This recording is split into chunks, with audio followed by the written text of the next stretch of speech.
Hello दोस्तों, कैसे हैं आप सब। आज की हमारी कहानी है औकात। जानकी देवी की शादी को 25 साल बीत चुके थे, लेकिन आज भी उनके हालात जस के तस बने हुए थे।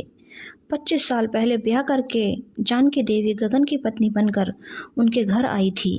घर में उनकी सास और ननद का एक छत्र राज चलता है, जिनकी मर्जी के बिना एक पत्ता भी नहीं डोलता था। गगन पूरी तरह से अपनी माँ और बहन के चंगुल में था। उन लोगों ने जानकी को कभी भी गगन की पत्नी या उस घर की बहू नहीं बनाकर रखा, बल्कि एक नौकरानी की तरह उसे घर में रखा। बहन की तो कुछ वक्त के बाद शादी हो गई, लेकिन फिर भी वह वक्त वक्त पर आकर जानकी को यह एहसास कराती रहती कि उसकी इस घर में औकात क्या है। जानकी देवी को चुपचाप सबके अत्याचार बर्दाश्त करने पड़ते थे, क्योंकि वह ज़्यादा पढ़ी लिखी तो थी नहीं कि कहीं नौकरी कर लेती। मायके से कोई साथ देने वाला था नहीं। मायके का वही हिसाब था कि बेटियों को ब्याह करके रवाना करो, उसके बाद वह जाने और उसके ससुराल वाले। हमने तो अपनी जिम्मेदारी निभा दी। जिम्मेदारी के नाम पर एक बोझ समझकर कंधे से कहीं भी उतार कर फेंक दिया। गगन अक्सर जानकी पर हाथ उठा दिया करता था, जिस पर उसका साथ उसके सास ससुर दिया करते थे और बोलते थे, ऐसी पत्नी को ऐसे ही रखना चाहिए। पूरी जिंदगी उन्होंने अपनी सास और पति की मार खाई थी। सोचती थी कि यही उनकी जिंदगी है, शायद जब सास ना रहे तो कुछ सुधार हो जाए। कुछ सालों के बाद सास ससुर इस दुनिया में नहीं थे, लेकिन गगन अभी भी वैसा ही बदतमीज किस्म का इंसान था, जिसके लिए बीवी एक नौकरानी से बढ़कर कुछ नहीं थी।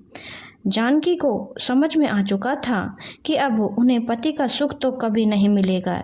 शायद उनका बेटा बड़ा होकर उनकी कद्र करे, तब शायद उनकी जिंदगी संवर सके और वह चैन की जिंदगी जी पाए। इसी तरह से जिंदगी के 25 साल गुजर चुके थे।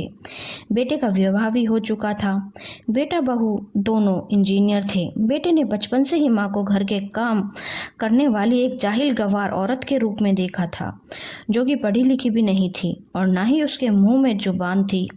बस अपने पिता और दादी की मार खाते अपनी माँ को देखा था। समय समय पर उसके दादी और पापा ने उसे यही समझाया था कि उसकी माँ इसी काबिल है।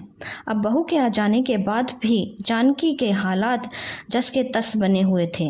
जानकी अभी भी सुबह से लेकर रात तक किचन और घर के कामों में व्यस्त रहती थी। उन्होंने सोचा था कि बहू के आ जाने के बाद शायद उन्हें घर गृहस्थी की जिंदगी से आराम मिल जाए और वह चैन से बैठकर 2 रोटी खा पाए। उन्होंने सोचा था कि वह अपने बहू को बहुत प्यार से रखेगी। जैसे उनकी सासू माँ ने उनके साथ किया था, वैसा वह अपनी बहू के साथ कभी नहीं करेगी। लेकिन यह तो तब होता जब उन्हें घर की मालकिन समझा जाता। गगन ने तो आज तक उन्हें वह दर्जा दिया ही नहीं था।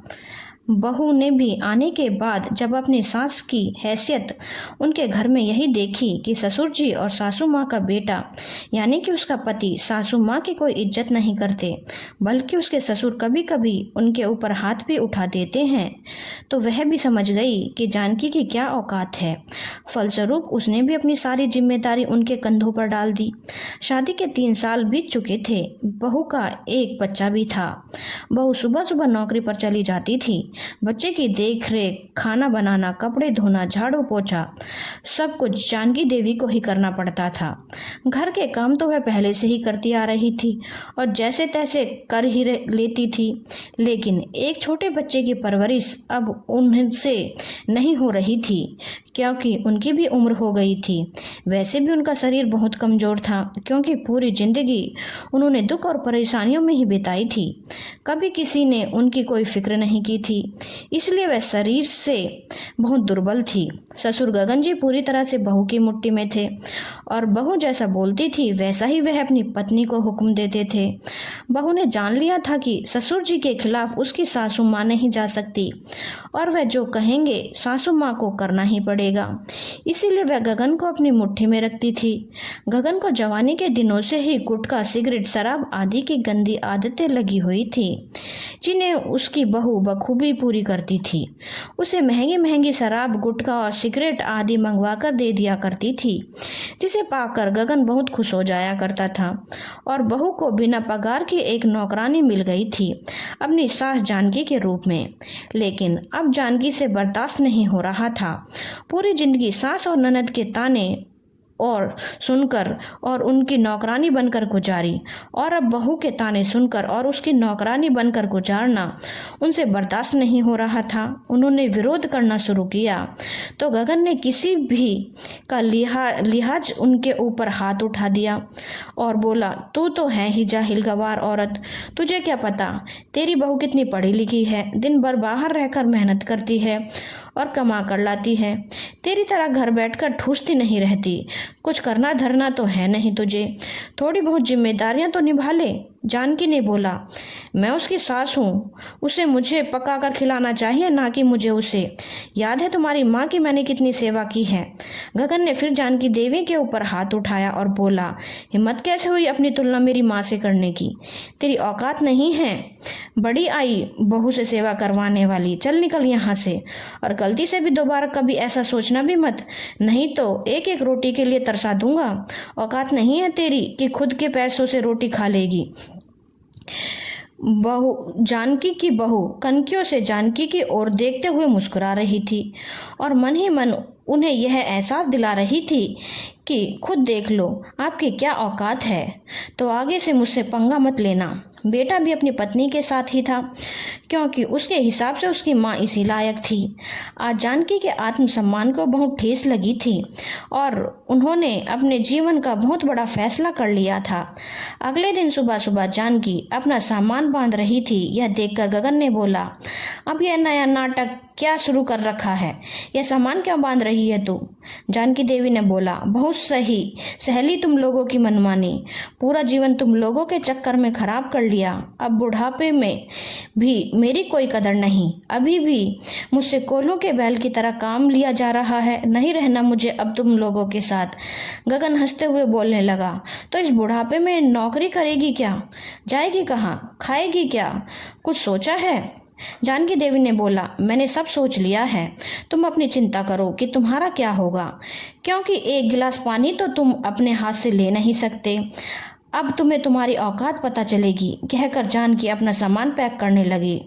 उन्होंने अपनी शादी में अपने मायके से मिले जेवर भी अपने सामान में रखना शुरू किया, जिसे उनकी बहू देख रही थी। बहू ने बोला, मम्मी जी आपको जाना है तो जाइए, लेकिन इस घर के जेवर लेकर जाने का आपको कोई हक नहीं।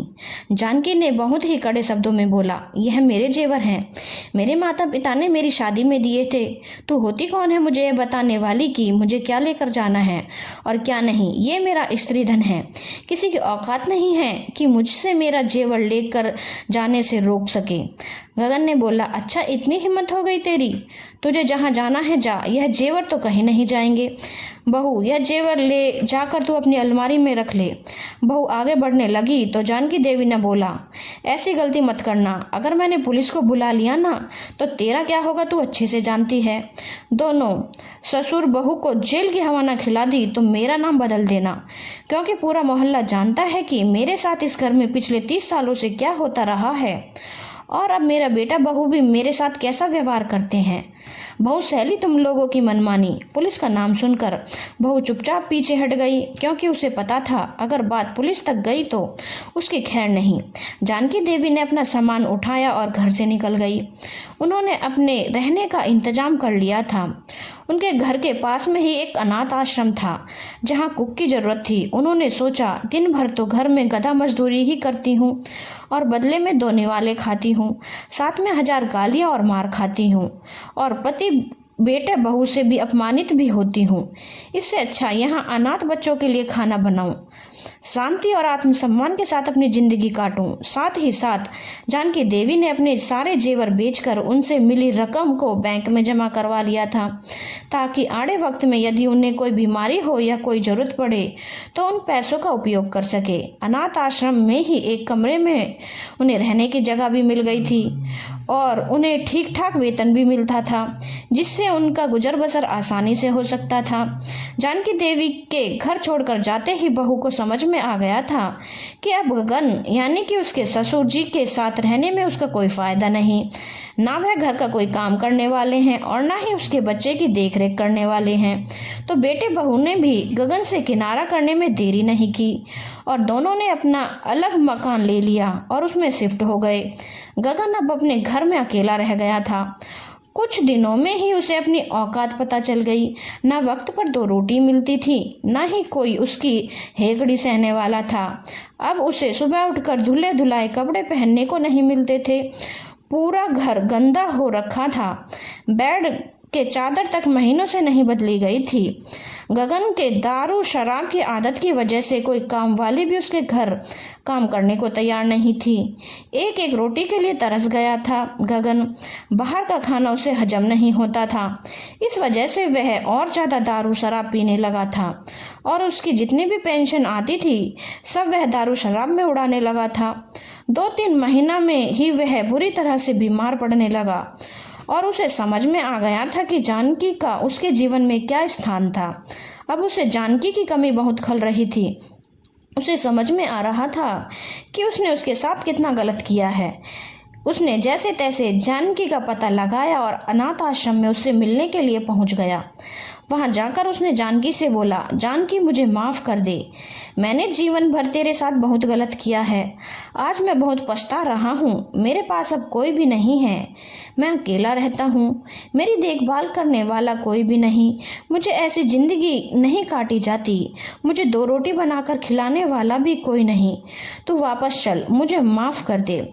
जानकी के पूरे बदन में गगन की बात सुनकर आग लग रही थी और उसने एक जोरदार तमाचा गगन के गाल पर खींचकर मारा और बोला, स्वार्थी इंसान, आज जब खुद को परेशानी हो रही है तो मेरी याद आ रही है। तू सोच रहा है मैं तेरी चिकनी चुपड़ी बातों में आकर फिर से तेरे घर जाकर तेरी सेवा करूंगी। भूल जा, ऐसा कभी नहीं होने वाला। तुझ जैसे घटिया इंसान ने मेरी पूरी जिंदगी बर्बाद कर दी। मेरा अब इस जिंदगी में कोई नहीं है, ना कोई पति, ना कोई बेटा, ना कोई बहू। मुझे किसी से कोई मोह नहीं। चुपचाप निकल जा यहाँ से, नहीं तो अभी पुलिस को बुलाकर अच्छे से कुटवाऊंगी। गगन को समझ में आ गया कि जानकी इतनी आसानी से उसके साथ अब चलने वाली नहीं है, तो उसने अगला तीर छोड़ा और बोला, अगर मैं तेरा कुछ भी नहीं तो यह किसके नाम का सिंदूर और मंगलसूत्र लगा रखा है। यह सुनकर जानकी के पूरे तन बदन में आग लग गई। आज उसने गगन को उसकी औकात पूरी तरह से दिखाने का फैसला कर लिया। वह गगन के सामने गई और बोली, अच्छा तो यह ले, कहकर उसने अपने हाथों से अपना मंगलसूत्र तोड़ दिया और अपना सिंदूर पोंछ दिया और बोला, मेरा आज से कोई पति नहीं। अब यकीन हो गया, कहकर जानकी अपने कमरे में चली गई और दरवाजा अंदर से बंद कर लिया। आज जानकी के दिल को बहुत सुकून मिल रहा था। वह सोच रही थी कि यही फैसला लेने की हिम्मत उसने उस वक्त क्यों नहीं की थी जब उसके साथ पहली बार उसके पति ने अत्याचार किया था। जोरदार थप्पड़ लगने के बाद गगन को भी आज समझ में आ चुका था कि जिस जीवन संगनी को उसने जीवन भर तड़पाया है उसके जीवन में क्या महत्व था और अब वह उसके जीवन में कभी भी वापस लौट कर नहीं आने वाली। धन्यवाद दोस्तों। अगर आपको कहानी अच्छी लगी हो तो चैनल को लाइक, शेयर और सब्सक्राइब करना ना भूलें।